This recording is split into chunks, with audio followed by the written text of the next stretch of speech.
Hey, what's up? It's Taquita Love, and I kept my scrubs on for this episode because somebody just got out of surgery. You want to hear more about this? Y'all stay tuned. I got Rubyn in the building. What up? Hey. Tony's a cute, my love is pure. Tony's a cute, my love is pure. Show your love for Taquita Love. Comedy is cure. I kept my scrubs on for this episode because you came in here like straight. Look, I got the stitches sticking out. Like, you see the blood, everything. I literally just left the operation room. Like, why? Tell me what happened with this. Why you had to get cut? Okay, so I know you've noticed. You know that I had this little like knot on my head before. I'm sure. I never really paid attention to it. Oh, really? Well, it was always like I've thinking like people have always talked about. I've always had like a little knot right here, and so I finally had booked my commercials, and I was like, "Ooh, I got some money now. I can enhance myself a little bit. I'm like, since I'm gonna be on TV now and shit, I gotta do something. Okay. I gotta look like I belong on TV. So I had like this little knot right here that like kind of like was growing a little bit. Okay. And so I finally went and got that checked out, and then I got it done today. So what was it? It was a lipoma. And what is that? I guess what it is, it's like a clump of fatty cells that just kind of collect themselves. Mm-hmm. And what's funny is the doctor told me, though, because I thought it was a cyst at first. Okay. And so, but then when the doctor started like chopping it up, he was like, oh, nah, man. Chopping it up? Well, when he cut me open. When he cut me open and was like trying to dig it out, and cut it out, he was like, oh, nah, man. He was like, I don't think this is a cyst. He was like, I think this is a lipoma. Okay. And so was that today that he thought it was a lipoma? Or yeah, because I didn't do no consultation because I got commercial. I booked my commercial, but I ain't got like consultation and surgery fee. So I was like, I just got surgery money. So I called them over the phone. Was like, hey, how much y'all cost? They was like $500. I was like, bet. And they was like, just send us a photo. I was like, cool. That'll be the consultation of a picture. Mm-hmm. I sent them a picture of it, and they was like, you need to hop on my insurance. So you need aftercare, don't you? You need post. I mean, no, they was just like, no, all they said was like, hey, just take some Tylenol. And then they was like, just make sure you don't like get it dirty and stuff. I was like, all right. Okay, all right. So where you go? Were they just, you hopped in and out? I was on Wilshire. They was in Beverly Hills, so they legit. You know what I mean? Like, I wasn't like on like, Slauson and Western, That's where the best doctors be at, by the way, in the hood. Oh, for real? Yeah, because it's just like you learn how to do everything and you ain't got that much time. Somebody else coming in, it's traumas all the time. It's just like you know how to get people. Oh, yeah, that's true. That's where you get that's where you get the chops, a lot of chops, where it's kind of like with comedy, how you got to be in a certain area, neighborhood, so you can get that beat down, so you can know how to float. So you know how to be good, yeah. Sometimes. Well, I and not to discount Slauson Western and black people. I'm not trying to say that, but I'm just saying I was just saying. But Beverly Hills is like where that plastic surgery is like very, very, because even when I walked in, like you could just see like, oh yeah, that bitch plastic. Like everybody was walking in and out, you could just see everybody with plastic. So I was like, okay, I'm in the right place. But so they know what they doing. But yeah. So I was in and out. Well, I wasn't in and out. My appointment was at 3, but they didn't get me into surgery till like 4:30. And then I thought it was gonna go a lot faster because I was watching like cyst and lipoma removal videos on Facebook, and they was like only like 10 minutes. Okay. So I'm thinking like, I'm be in and out, man. It took them like it took 5 episodes of Sister on Netflix. I love Sister. For them to take everything out. Like from the time they started, like, you want music or do you want Netflix? I was like, I'll do Netflix. And I was like, put on Sister. So it was local. I mean, like it was local anesthesia. So they didn't put you to sleep. No, they put me to sleep. They put they just shot my head up a few times with some lidocaine, probably to numb you up. Yeah, and then I had to do that a few times because it was like a couple times while they was like in the middle of cutting. Was like, I feel it. I was like, hey, that's a little sharp. They're like, let's give him some more. They're like, oh snap, we'll give him some more. Hurry up. Like at the dentist, they be like, I can feel that. Yeah, they got to put the little Novocaine in you and stuff. And you're just like, oh, okay. So, but yeah, like I said, it was weird though because I've never had surgery before. This is my first time ever doing it, and I'm glad that it's luckily for a cosmetic, and I never had like no life surgery or nothing like that. So, but it was weird though because it was like I couldn't feel it, but you could just feel them like tugging and pulling, and that was just weird. That sound crazy. Yeah, like it was weird. It's like what they doing too. You like they cutting you. You cut open, but like you just can't feel it. Did they get all of it? Oh yeah. Okay. They showed it to me afterward. It was like a little. You got a picture? No, I wish I did take a picture. I should have took a picture. Okay. But no, honestly, it looked like like the the Haribo candy. The Haribo the little peach things. It was like that, but covered in blood. Oh, okay. That's what it looked like. It was like the same size and everything. How you gonna put that delicious candy picture in my head and then throw blood on it? But that's what it was. Though. It was like a covered gummy peach. Okay. It was a blood covered gummy peach, and that was the size of it too. Like when they took it, I was like, that big ass thing was in my head. Oh wow! And because even the dude was saying, "Oh, this is bigger than I anticipated." Like the dude was in there, like, bro. He's like, "Oh," he even told me. He said, "Dang, Rubyn," he's like, "You making me actually work today." He thought it was gonna be just a quick in and out. Like I'm getting my $500 worth. Okay. I'm getting all my money's worth. Exactly. I booked a commercial. That's why. Okay. That's crazy. And like you walked in here, I was like, you just had surgery. What you doing? You supposed to be resting. Man, nah, I had a commitment. I'm happy you got that thing taken care of on your head. Lymphoma? No, I don't want to say lymphoma. I reneged that word. The other one I said. Lipoma. How do you take care of that? They just said put some Tylenol. They like just have some Tylenol and they said I can't take a shower for 24 hours. Okay. And is those melt away stitches? No, they said I gotta come back. Okay. And take them out. All right. And it's like multi-layered stitches. Okay, good. So they say it's like they're gonna take one layer out next week and then another layer the next week. Okay. All right. You did good for yourself. Yeah, I got my $500 worth. You know what I'm saying? Like I was like, cause I was Googling, cause people, I was getting quotes from people. I was like, how much is it? Like, it's gonna be $1,000. I was like, ooh, no. I was like, I got commercial money, but I ain't got commercial money. Like, so I was calling around, and the one lady hit me back. She was like, hey, we saw your photo, and yeah, we can definitely take care of that. And she's like, their ranges from like $500. I was like, what's the price? And she's like, from about $500 to about $1,500 on the high end. And I was like, oh, okay. She's like, well, what's your budget? And I was like, 500. Right. I was like, 500-600. She was like, we can do $550 if we lock you in right now. I was like, bet. And so yeah. Well, I'm happy that I'm happy you here. I'm happy you good. But no, but yeah, like I came here because I was like, we had a commitment and stuff. Yeah, and I'm so happy you came. Yeah, no, I'm happy to be here. I really am. I feel like, okay, so I've known you for a minute, but I feel like we really connected over the pandemic. I think, when did Cobra Kai come out? Yeah, that is when we really, really, really got cool. Because we always been cool. Like we always would hug and see each other. But we would never talk on the phone or text or nothing. I was like, Rubyn, I don't know. Yeah, it was when Cobra Kai dropped. That's when, that was like, Cobra Kai dropped, like 2019, 2020. And so, yeah, they had just dropped on Netflix. And so I had watched it. I think I had texted you, but I was like, hey, like, I think you was looking for something to watch. And I was like, yo, watch Cobra Kai. Yeah. And so, yeah. Then I was like, I can't. Yeah, then you was calling me like, oh, Rubyn, I don't watch it. Like, oh, what's going to happen next? I'm like, just keep watching, girl. Just keep watching. Don't even worry about it. Just go get crazy. Just keep watching. And now every time Cobra Kai come on, you be like, a new season coming out. Hey, you need to watch this. And yada, yada, yada. I'm like, but I love it. I love when I talk to you and I see you and I'm just like, the homie.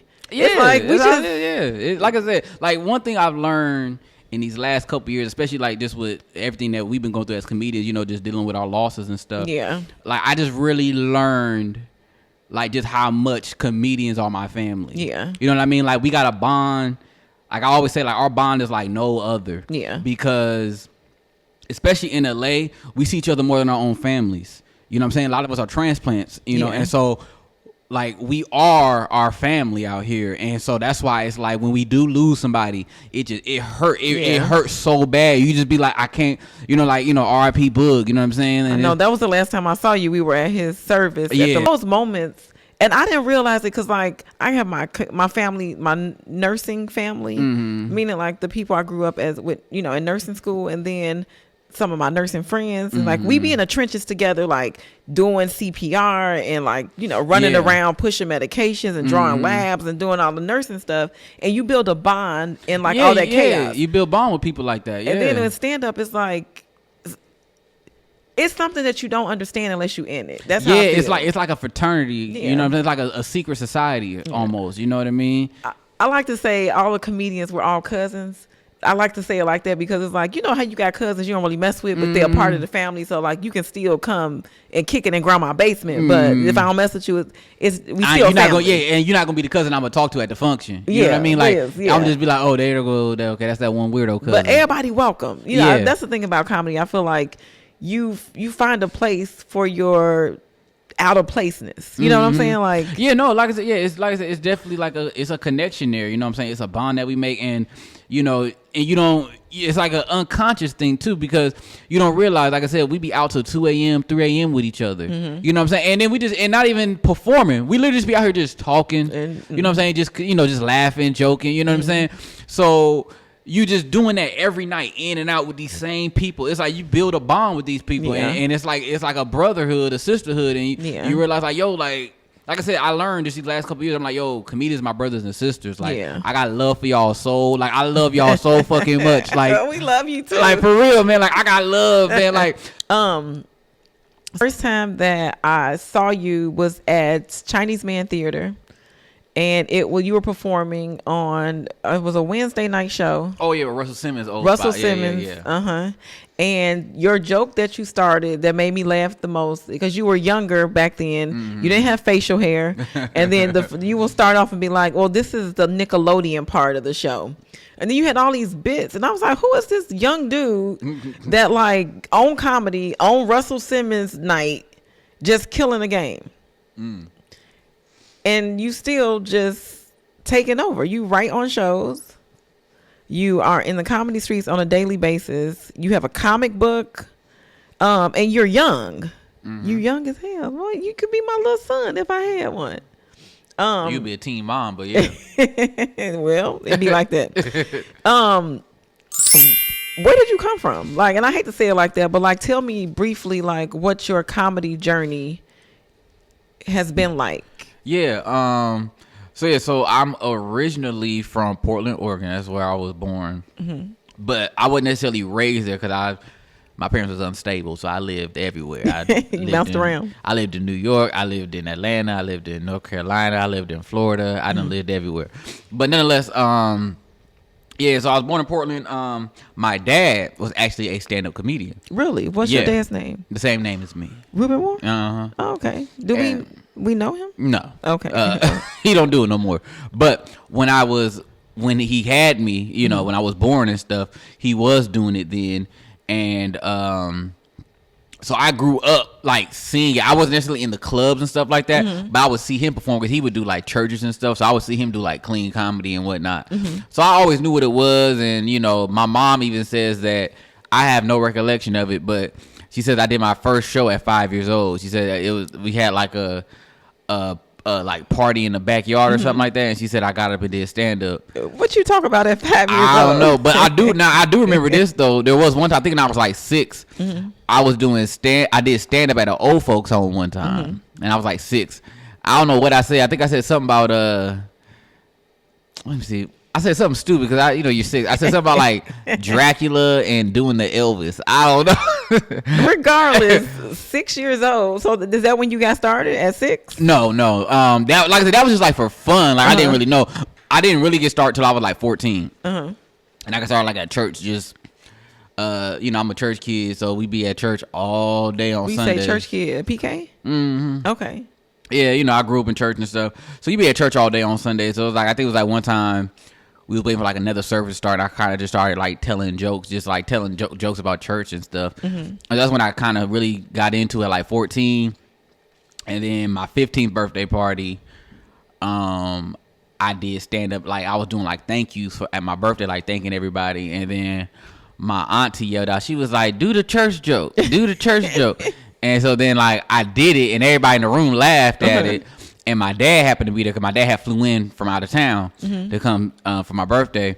And so then he saw me and he said he didn't know that I was doing that. He's like, you surprised me. I didn't know. And so then after my 15th birthday, I moved with my dad down south.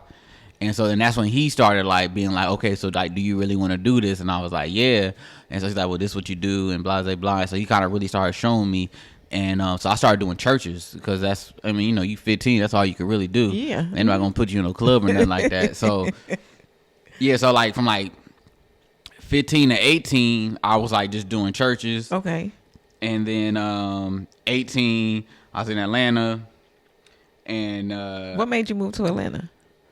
Well, I had lived there before because my dad, we lived in North Carolina, then we moved to Atlanta. Okay. And then my senior high school, I had to move with my mom. She lived in Florida at the time. Okay, yeah, so, you was bouncing. Yeah, so I went to Florida for my senior year, Herb, and graduated, and then got back to Atlanta. Like as soon as I graduated, I was like, I'm going back to Atlanta. Okay. And so I went back to Atlanta at 18, and then that's when I got into the club world. I was like, well, let me really see, like, if I'm gonna really do this, then I got to do this. And yeah, the first time I went to the club, well, it wasn't even a club; it was a lounge show, you know, which is like, you know, a step up from bars. But nonetheless, I did it. And it was very different. I was like trying my joke, and the crowd was, you know, and this Atlanta real niggas. So yeah, they gonna let you know. So it was like I was doing my little cute little church jokes and my cute little school jokes, and the crowd was like, "Bro, you don't get this shit out of here."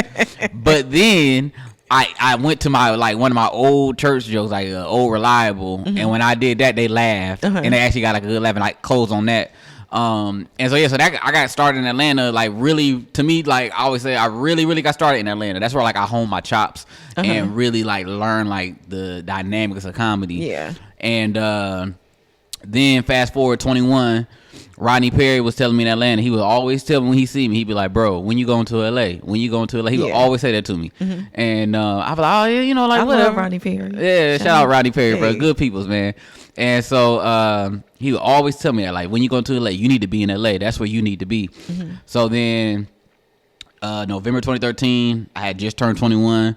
I was like, you know what? I'm going to go to LA because I'm 21 now. So now I can get in the clubs. I can get all the clubs. Like, ain't nobody going to do nothing for me. You know what I'm saying? I ain't got to worry about no restrictions. I can just go out there. So I had said I'm going to go out there for 2 weeks. That's what I said. Okay. I ironically got rid of the place I was staying at. I told them, like, yo, I ain't coming back no more. I packed all my shit up. Whatever I did have, I gave to my dad. I was like, you know, keep it in storage or whatever. And then I had my suitcase and $200. And I told my job, like, I'm gonna be back in 2 weeks. What job was you working at? I worked at the Atlanta airport. Okay. And you had the mileage, the benefits? No, I didn't work for the airline. I worked at the airport. Okay. Yeah. All right. Yeah, I was working at a little like frozen yogurt shop or whatever. Shit was hell. But yeah, so I got rid of everything, not even knowing that I was actually moving. But I literally I had a return ticket for 2 weeks and stuff. I was like, I'm just go to LA, see what's popping, see what's happening. Got out here. First week, I kind of first day I got here, I spent my night in the airport. Really? Because I had a homeboy in Atlanta who was like, yo, I got a friend in LA. He'll let you stay with you. You know, he'll let you stay with him. And I was like, all right, cool. So then, like, I get there. I'm like, hey, bro, I'm here. Like, you know, where your home? He's like, oh, man, I forgot to tell him. I was like, nigga. Hey. So, like, first night, literally, I get there, like, I get there that night, and I stay in, and I sleep in the airport. And so then the next day, my homeboy called me like, yeah, man, I talked to him and stuff, and like, you know, if you can meet him here. And so, you know, me, I'm like, well, fuck it, you know, I get around. Like, I've always been that kind of person where, like, I'm gonna make it happen for me. So I caught the bus to wherever the dude was living at and stuff. Actually, it was Trey Love. Oh, I love Trey Love. Yeah. Hey. So Trey Love was the friend, and so he was like, yeah. So then Trey Love comes like, hey, yeah, you know, your boy told me about you, whatever. He's like, this is my address. Like, see if you can come over here. So then I get over there and I meet Trey Love for the first time. I'm like, I'm 21. I'm like, yo, what is happening? You know, he like, yeah, bro, like, you know, you can do this and do that. And then I end up like staying at this little like hostel or whatever. And but so that first week, Trey Love actually showed me around a little bit. One of the first spots I went to was the Union. Okay, Comedy Union. Shout out. Oh man, I love the comedy. Man, I finally got past there, and then they closed. The I missed pandemic that and place. they closed. Yeah, man, I missed that place so much. But yeah, so one of the first nights was the Comedy Union, and so at that time they was doing the Shaq All Star thing. Like they had that. They was doing like the looking for the next person to you win, you can get on Shaq All Star comedy special. Okay. So it was that night. I'm just there chilling, just trying to, you know, just vibing, seeing LA comics and stuff, and all the comics are showcasing. And that's the night I met Barry Brewer. Okay. Shout out to my brother Barry Brewer. Come on. And so Chi-town. So I've met him, and I just said, hey bro, are you Barry Brewer? He was like, yeah, that's me. And like, cause I had a DVD at the house, like a church, like a gospel comedy DVD, and this is crazy. It was him, Joe Fox, and Joe Claire was on the DVD. Okay. And I used to watch that all the time. And so when I saw him, I was like, hey, you Barry Brewer? He's like, yeah, that's me. I was like, bro, I'm a comedian. I was like, but I got your DVD at my house. So he was like, he started laughing. He's like, okay, yeah, thank you, bro, thank you. He was real cool. And he's like, are you getting up tonight? And I was like, nah.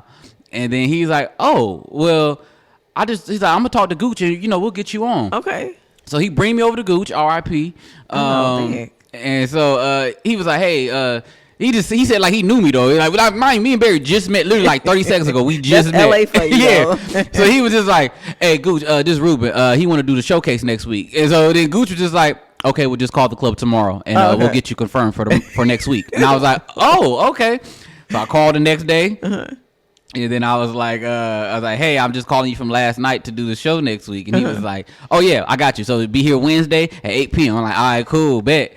And then so I get there the next week, and in the meantime, I'm still like just seeing what's popping out here in LA and stuff. And then also I forgot that Tuesday, Bob Sumner was running the Tuesday at the store. At the comedy store. That's where I met you at. I used to. I don't even think I was a comedian when I was there. Was I? I don't know if you would, but I do remember that's when I met you though. Okay. I remember we was in the we was on the back. We was dancing to Slick Rick. I was a comedian at that point. I wasn't on. I was just like hanging out. You got to hang out. Yeah. So I hit up Carlos Miller because me and Los was in Atlanta together. So Los was like a big brother to me. Yeah. So I hit him. I was like, hey, bro. I was like, can you talk to Bob Sumner and see if I can get a spot on the Tuesday show? So he hit up Bob. I get there. Bob is like, hey, man, I got you. I'm going to get you up for next Tuesday. Okay. And I told him, like, I'm going to be gone next Tuesday. Like, I leave, like, Saturday. So he was like, oh, well, we just going to make it happen tonight then. I'll give you, like, 5 minutes. You can just get up there. Rip my 5. Hey, of course. You know what I'm saying? Like, I ripped the 5. And then Bob was like, oh, okay, well, yeah, he was talking. He's like, okay, yeah, I'll see you when you get back here or whatever. And then fast forward to Wednesday. I do the night. It's audience votes. Okay. And I kill my set. I do good. And then it's me and Ron G. Okay. We the final 2. And the crowd voted for me. What? Yeah, it was down to me and Ron G. And so you won? Yeah, I won. Like, it was audience votes. I ain't bring nobody with me. I just came out there. I just did my set, and it was a good set. And the crowd voted for me. And then that's why I met Tamara Goins. Yes. Okay. Because Tamara was producing that. So we met after, and she was like, hey, here's my card, blah, blah, blah. She's like, so you're going to come back end of the month is the next round. Okay. And I was like, well, I leave on Saturday. You ain't.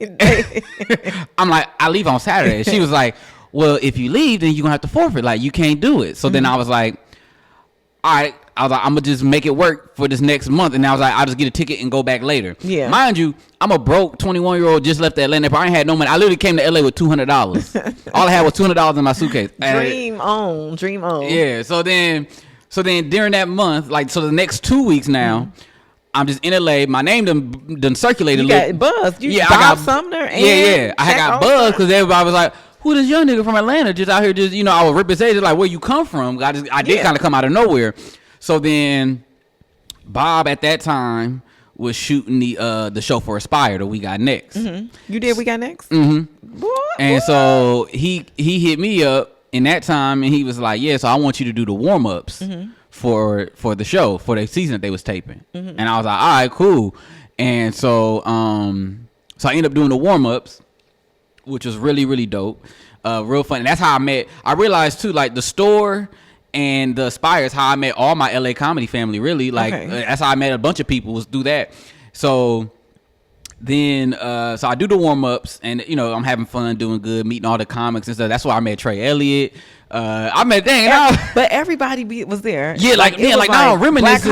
Yeah, man, like I'm reminiscing. I'm like, dang, bro, like I met all the bros and sisters there, man. And so then we doing that, and then I met one of my best friends out here. He moved to New York, but Trey Stewart. I remember Trey Stewart. Yeah. So I'm in the green room, backstage. And he just approaches me. He was just like, hey, man, I just want to tell you, man, like, you were really funny. Like, you had some good stuff up there. And I was like, oh, okay, thank you, bro. He's like, hey, I'm Trey. I was like, okay, cool. So we kind of chop it up. And then the rest of the night goes on.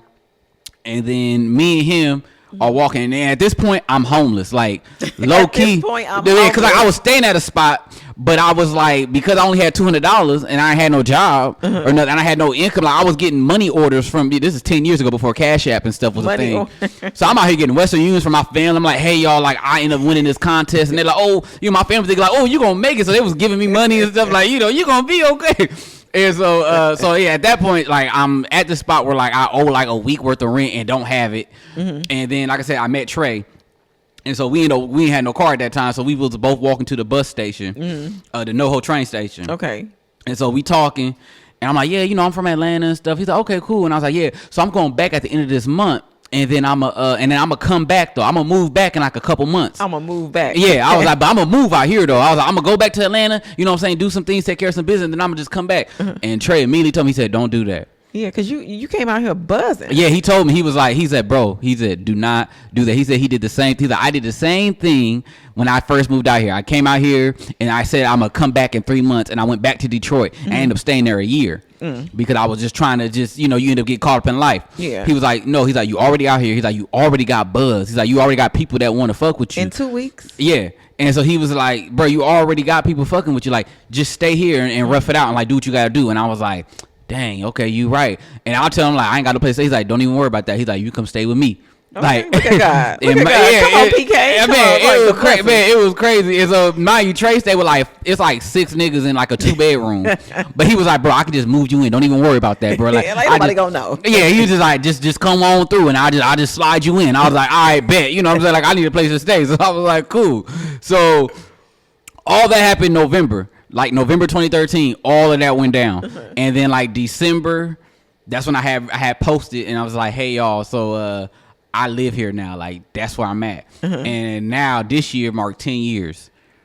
You ain't been back yet. And I haven't been back. Like, I go back and visit, Mm-hmm. you know what I'm saying, and say what's up to the comedy fam and the fam out there. But yeah, that was 10 years ago, and I've been out here ever since. And I mean, I gotta say, I've done things that I'm still not even where I want to be. But how old are you now? I am just now 30. 30. So this was, I was 21. 21. So less than 10 years. Yeah. And you've been on 2 TV. Wait, you've been on. I've been on TV shows. I've written for TV shows. What shows have you written for? I wrote for this show on BET called The Experiment. Yes. Actually, that's man, R.I.P. David Arnold. I know. He was our head writer for that show. Yeah. But that's why I met him. And man, I Rest learned. in peace, David. R.I.P. Man, I learned. He connected so many people. Okay, go ahead. Yeah, but I learned so much from him though. When I Yeah. tell you, like, I learned so much in that writer. And now you at the writer's room, I was 23 at the time.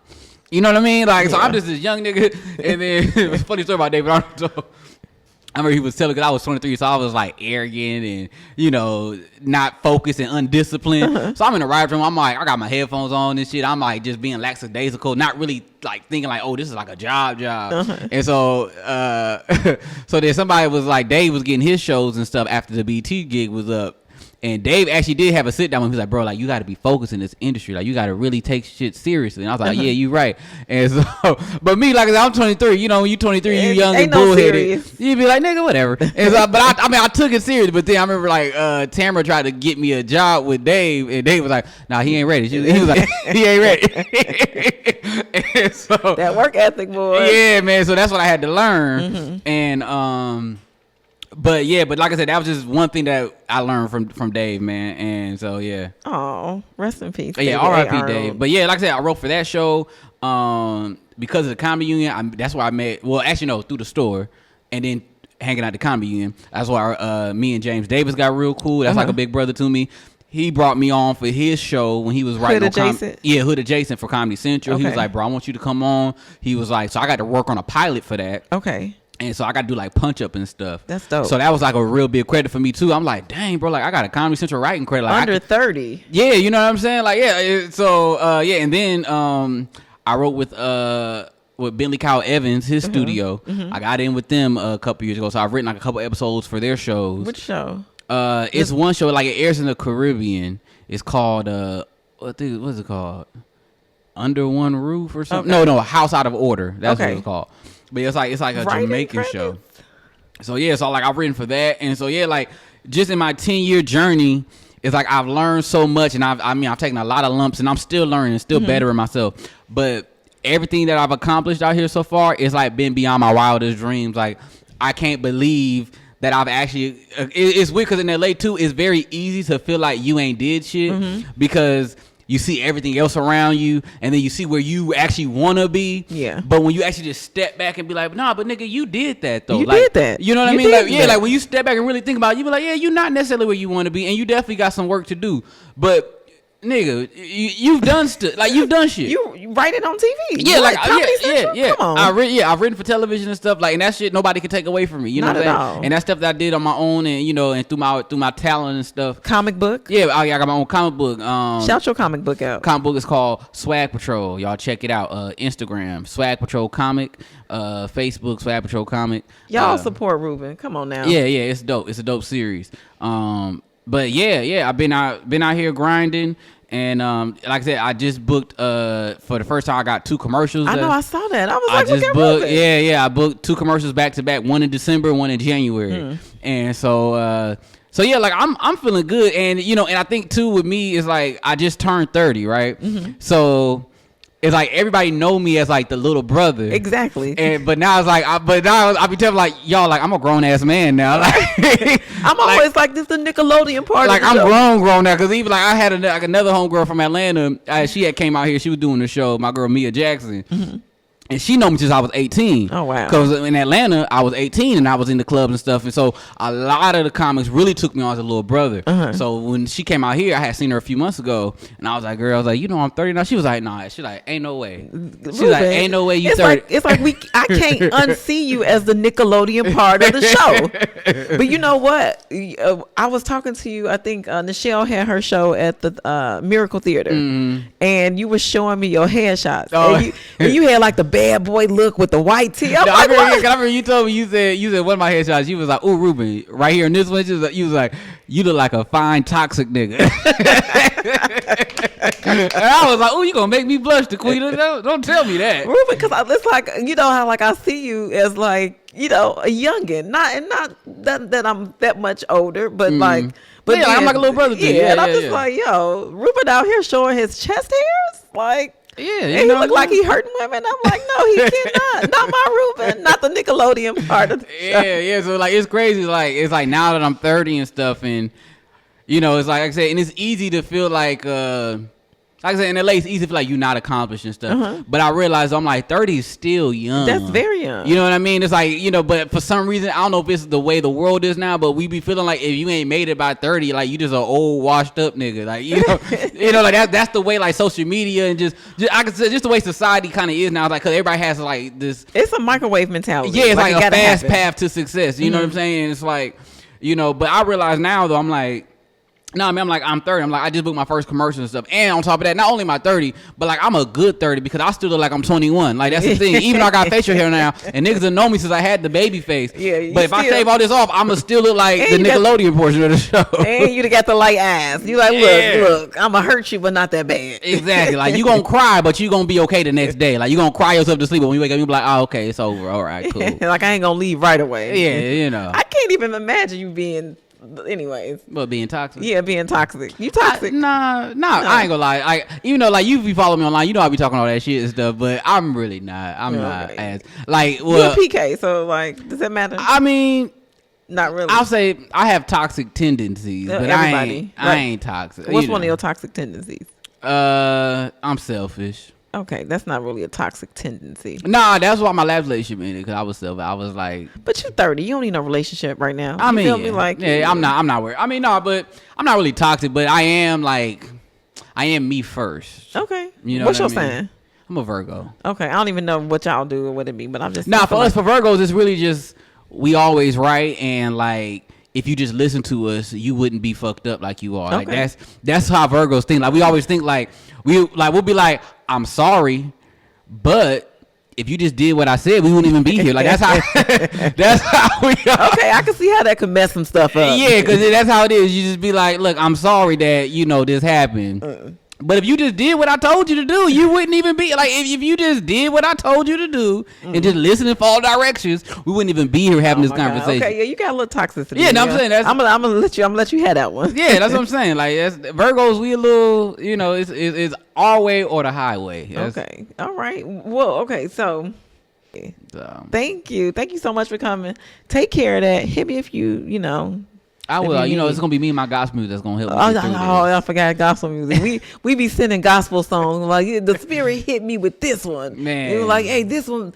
You know what's something funny? I'm gonna say real quick. When we were talking about grieving, and you were talking about like you couldn't access like your emotions, and you was like, I'm trying to I'm playing all the gospel stuff, but it ain't coming out. Because I know for me what happens is.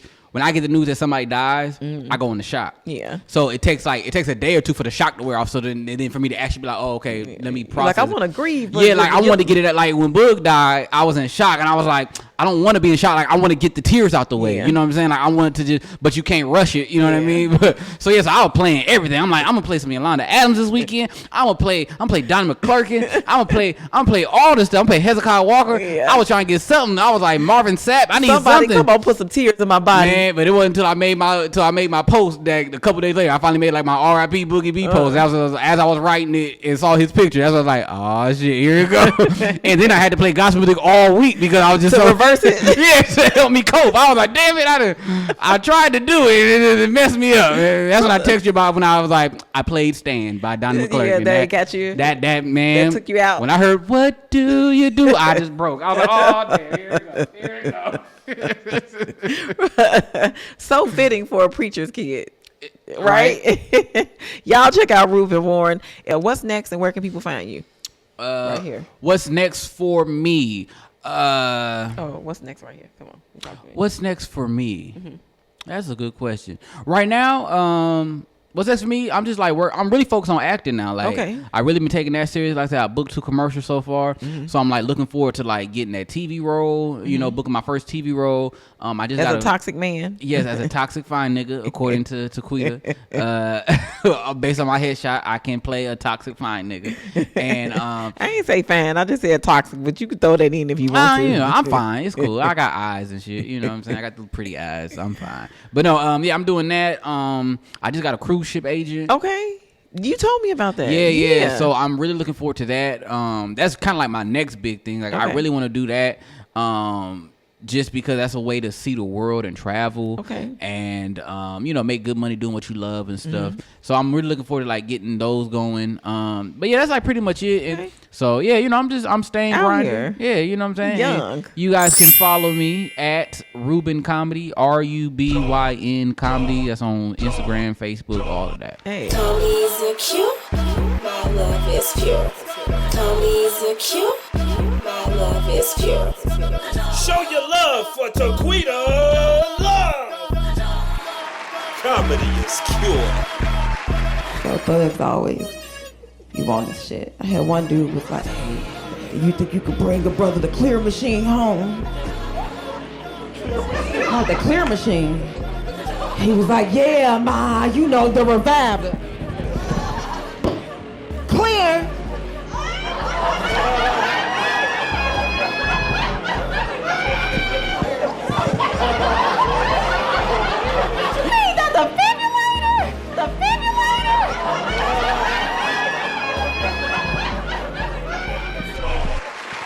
I'm Taquita Love. Thank you.